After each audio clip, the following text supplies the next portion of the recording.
Tiene la palabra por Colombia Humana el senador Gustavo Petro. Gracias, señora presidenta del Senado. Yo creo que, y lo que acabamos de escuchar, es un buen resumen de lo que el gobierno quiere decirle al país en relación a su falta de eficacia y su falta de una política de seguridad para Colombia. El estallido de la violencia, dicen ellos, este cúmulo de masacres, de muerte sistemática de líderes sociales, de excombatientes de la FARC y ahora de activistas de la Colombia Humana, es culpa del narcotráfico. El narcotráfico ha crecido en Colombia porque crecieron los cultivos ilícitos de los campesinos. Por tanto, la solución es fumigar, para que se achique los cultivos ilícitos de los campesinos. Esa es su política de seguridad. Hecha durante 40 años, es un soberano y profundo fracaso. Simplista, y refleja esa ausencia de política de seguridad un hecho. Es que en el proyecto político que hoy gobierna Colombia, y que viene gobernándola realmente durante todo este siglo, con la excepción de 4 años de Santos, ese proyecto político construyó su política de seguridad alrededor de la destrucción de las FARC, militarmente. Era una propuesta de seguridad contrainsurgente. Una vez se diluyó las FARC, se quedó sin política de seguridad. Y eso es lo que estamos viendo hoy. No la tiene. Y sin embargo, la violencia hoy es quizás peor que como comenzó el siglo XXI. Voy a tratar de explicar en esta intervención las fallas del análisis del gobierno y de ahí una política de seguridad que yo considero eficaz para Colombia. Primera falla: al hacer gravitar la acción del gobierno en la destrucción de cultivos ilícitos, cayó en la política más fácil, la de los burócratas gringos y los burócratas colombianos sentados en escritorios mirando satélite, fumigar los cultivos de hoja de coca con glifosato. Esa decisión del presidente Duque rompió un acuerdo que estaba, entre otras cosas, en los artículos del acuerdo de paz, el de un pacto con el campesinado productor de hoja de coca. El anterior gobierno había llegado a un pacto con el campesinado, cerca de 100.000 familias, para sustituir voluntariamente la hoja de coca. El gobierno vio muy mamerto eso, le pareció muy demócrata el que hubiera un diálogo entre Estado y campesinado, y peor aún, un pacto. Y entonces decidió a la fuerza erradicación y ahora propone glifosato, como siempre en las últimas décadas. ¿Qué pasa con la ruptura de ese pacto? Y esto es lo que quiero analizar a profundidad. Rompió un pacto con el campesinado, 100.000 familias. Esas 100.000 familias es la población que está ubicada en unas regiones específicas que coincidan hoy con las masacres. Cuando rompe el pacto con el campesinado, lo que rompió fue una alianza entre pueblo y Estado. Y resulta que lo que legitima al Estado es precisamente el pueblo, la ciudadanía. Dejó a esa ciudadanía sin Estado. E inmediatamente los nuevos dueños del narcotráfico empezaron a buscar el control de esa población, es decir, a tomar poder y legitimidad a la fuerza. La violencia, lo que está detrás de la masacre no es simplemente el narcotráfico, sino el hecho de que el Estado, a motu propio, por decisión de Duque, le entregó el pueblo a la mafia. Entre más glifosato, más poder de la mafia.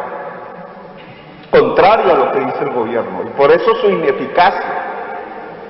Entre más suelta la población campesina y la deja expósita o bajo la acción violenta del Estado, que es la fumigación y la erradicación, más controla la mafia esa misma población.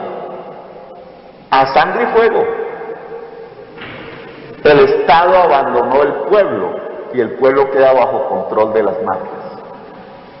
Cuando una mafia controla territorialmente la población, tiene poder. Hoy la mafia tiene más poder porque Duque rompió la alianza propuesta entre el Estado y el pueblo que hoy cultiva ilícitamente coca y que buscaba sustituir esos cultivos, lo rompió a la fuerza.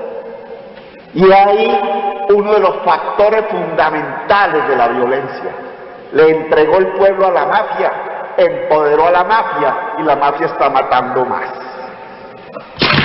Segundo elemento que quiero aquí discutir con la ciudadanía poca que nos ve. Hay un segundo factor que está recrudeciendo la violencia en Colombia. El discurso del gobierno en contra del proceso de paz. Hacer trizas el proceso de paz, decía Sanguino.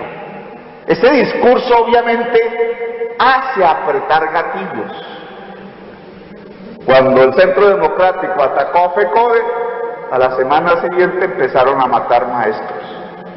No porque quienes inician la campaña y hacen el discurso sean los que ordenen la muerte, sino porque en la sociedad colombiana el discurso desde el poder se vuelve práctica en la base de la sociedad. El discurso de destrucción del proceso de paz ha construido la cama de la violencia. Pero no es un simple discurso, también tiene una práctica, una acción generadora de violencia. Tengo que decirlo, el gobierno de Duque construyó las disidencias de las FARC. Necesitaban tener a las FARC armadas. Su proyecto político se debilitaba si no había insurgencia. ¿Por qué? Porque toda su política de seguridad se había construido alrededor de la contrainsurgencia. Sin insurgencia no había política, no había votos, no había poder. Por tanto, uno de los objetivos del gobierno ha sido construir de nuevo la insurgencia. Rompió el acuerdo con el ELN y ahí está el ELN armado. Y construyó de una manera muy perversa, y tengo que decir que no fue Duque, fue Néstor Humberto Martínez y sus aliados, una conspiración desde la Fiscalía para poner preso al señor Santrich con cocaína de la misma Fiscalía y acusarlo de narcotráfico. El jueves haré un debate sobre esto y no voy aquí a profundizarlo, pero desde el Estado construyeron las disidencias de las FARC. Y hay un tercer elemento que a mí me gustaría también tocar en este debate, y es que también viene creciendo una violencia política, propiamente. Desde la política se está matando. Colombia Humana puede ser gobierno en el 2022. Y eso está asustando un sector del poder en Colombia. Esos asustados están construyendo una estrategia en este momento para evitarlo. No me refiero al debate político normal, democrático, de las ideas y de tratar de convencer a la sociedad de que Colombia Humana no es una alternativa. No, me refiero a otro tipo de práctica. Voy a tratar de sintetizarla. Miles de militares, exparamilitares e incluso de...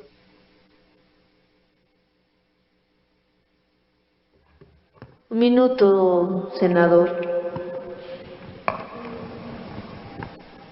Han quedado por fuera de la JEP, Justicia Especial para la Paz. Los han rechazado. No tienen alternativa de beneficio jurídico y fluyen hacia las llamadas BACRIM, que son los nuevos dueños del narcotráfico.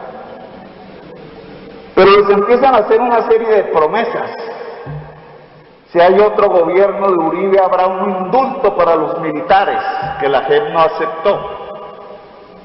Y algunos sectores que se sientan en este Congreso, y no me refiero al Centro Democrático como partido, sino algún sector al interior, ha empezado a decirles, si quieren ese indulto y un nuevo gobierno de Uribe, no pueden dejar que Colombia Humana gane.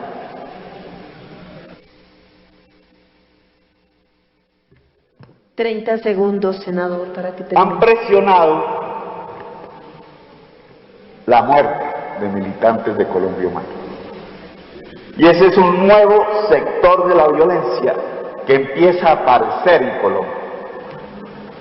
Yo terminaría esta intervención como vocero de Colombia Humana diciéndole a la sociedad que hoy se necesita una reestructuración de la fuerza pública. Con un ministro de Defensa con aspiraciones presidenciales que se dedica a la politiquería, no hay... 30 segundos más para que termine, senador. No tengo el tiempo del ministro, pero no hay estrategia, no hay política de seguridad. La fuerza pública está abandonada en Colombia, sus cúpulas en la corrupción. Algún día vamos a hablar de la reforma de las fuerzas militares. Yo pienso que los sargentos del ejército deberían incidir en quiénes son los generales.